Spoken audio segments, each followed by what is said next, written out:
I don't know what that was. Is this like a salute? I don't know what that is. Welcome back to the channel, everybody. For those of you who are new around here, my name is Michael, aka Dr. Cellini. I'm a diagnostic radiologist doing a subspecialty training in interventional radiology in New York City. Now, as a radiologist who has essentially mastered all of human anatomy, little humble brag there, I often get asked how the heck I learned it all. Luckily, you don't have to look any further because I decided to make a video entirely on how I learned human anatomy. But you probably already know that from the title of this video, so let's go ahead and stop wasting time and just get into it. Let's go. Hit that intro.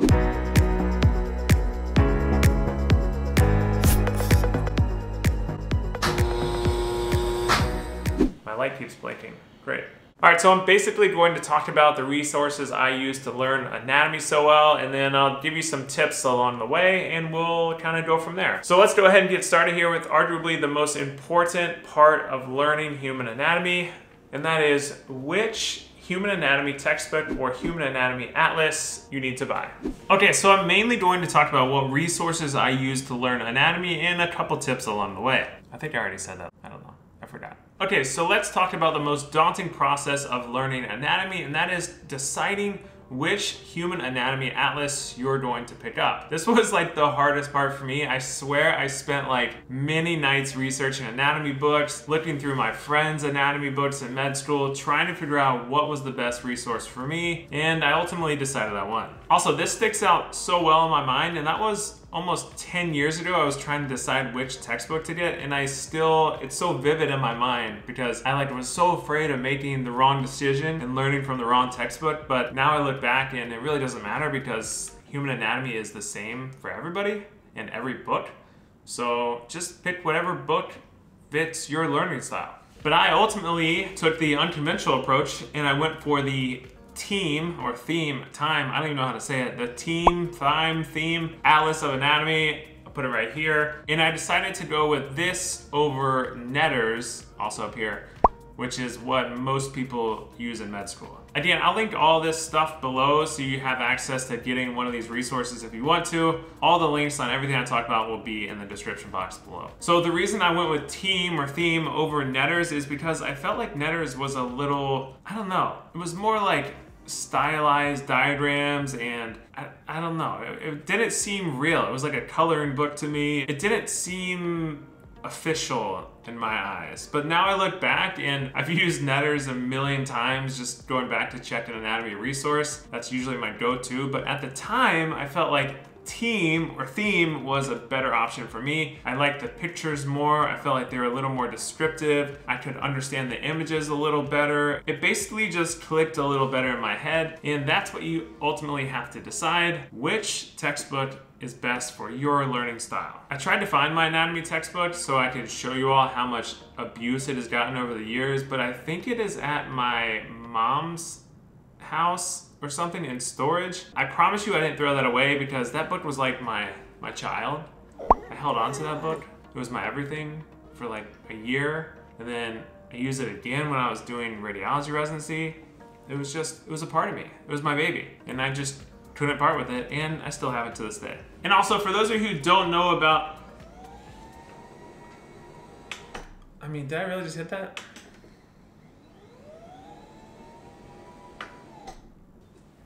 Give me a little, what do you call it? Beep.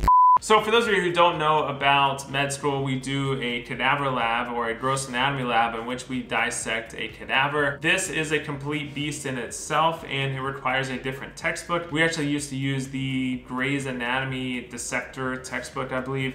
This was a phenomenal resource. It kind of walks you through the entire process of dissecting a cadaver, showing you anatomy, showing what you should pay attention to, and all that kind of stuff. I'm pretty sure like every med school recommends this textbook by now, but it seems to be like the gold standard. I use it as well, and I think you should get it if your school doesn't require it already.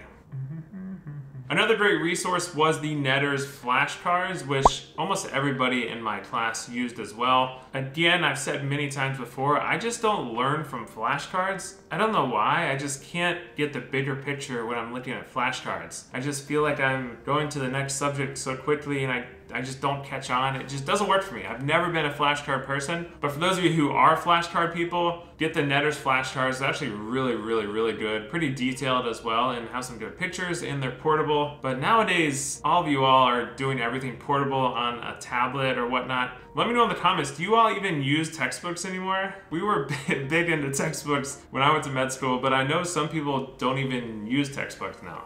Everything's electronic, which is weird to me because I always like to write something. I can't have it on a tablet, but different generation now, so let me know what you use. All right, so now we're going to switch gears and talk about another resource which I wish I had when I was in med school or any time during my medical training. That resource is none other than KinHub, which is sponsoring today's video. Let's face it, human anatomy, by now you know, is complex and beautiful and can be a challenge to learn. Anatomy education lags behind today's constantly advancing technology, that is, until KinHub came along. With over 500 plus video tutorials, quizzes, and 5,000 high quality interactive atlas images, KinHub content is expanded every week. For example, let's go ahead and check out the bones of the wrist and hand, which can be a challenge for a lot of people to learn.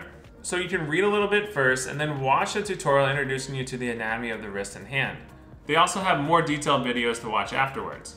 And if that's not good enough, you can actually quiz yourself at the end of each section to reinforce your knowledge.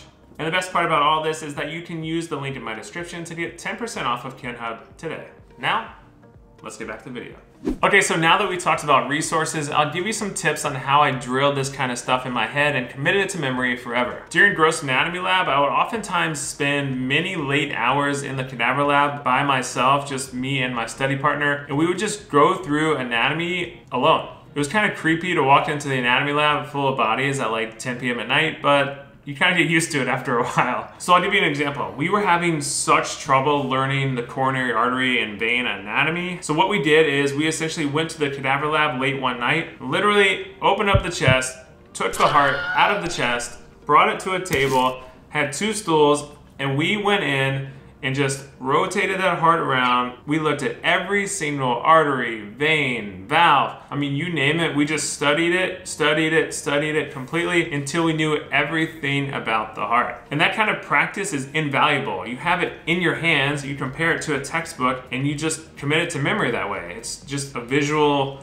representation in real life. So that's what we would do anytime we were having trouble learning something. We would just go there, have the anatomy textbook, have the actual human body part, and learn it. Another thing I did is I used to draw a lot of the time. So I'm not that good of an artist, but if I was learning the upper extremity anatomy, for example, I would draw pretty detailed diagrams while comparing it to the textbook. And this kind of helped, again, just drill it in more because of repetition. The more I saw it and the more I drew it, I would commit it to memory. And then also what I would do when I wasn't drawing detailed diagrams is I would just go to a big whiteboard and draw out the anatomy. And then sometimes my study partner would draw out the anatomy and we would just kind of compare diagrams and try to label them ourselves. For instance, when we had to learn the external carotid artery anatomy, we would draw out the branches of the external carotid artery and then we would have each other label them, and we would also come up with fun mnemonics on how to memorize them. Like I always say, repetition is key, especially in regards to rote memorization, which is exactly what anatomy is. Okay, so I've given you all this stuff, but how essentially have I mastered all of human anatomy? Well, the short answer is you really never stop using anatomy throughout your entire medical career.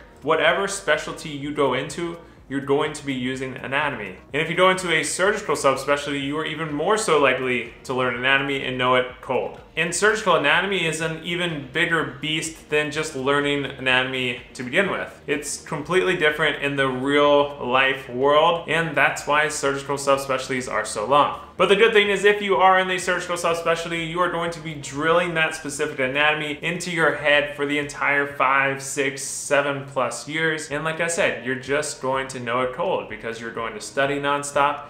You're going to see it on a daily basis, recognize the surgical anatomy on a daily basis, and it's eventually just going to stick in your head. If it doesn't stick by the end of a surgery residency, I don't know what else you can do, but I promise you it will. And furthermore, if you decide on a specialty such as radiology, you will devote your life even further to learning anatomy because that's pretty much what my entire field is. And let me just say, I felt like I had a pretty good grasp on human anatomy in medical school, but then I went into radiology residency and I realized I had a ton to learn because radiologic anatomy is entirely different from any other anatomy. It's like you're learning how to walk again. In radiology, you're going to be focusing on cross-sectional anatomy, which is entirely different than learning anatomy in med school. Look how far I've come, and now I'm a master.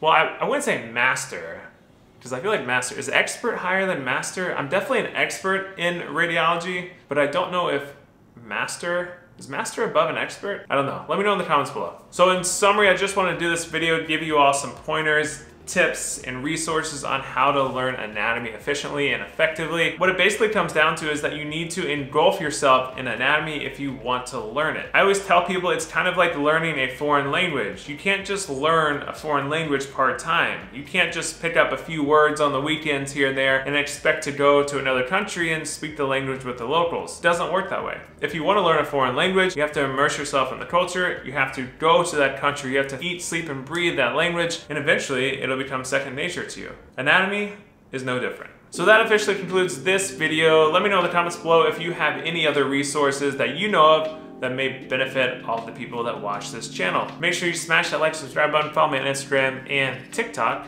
Otherwise, I'll see you all on the next video.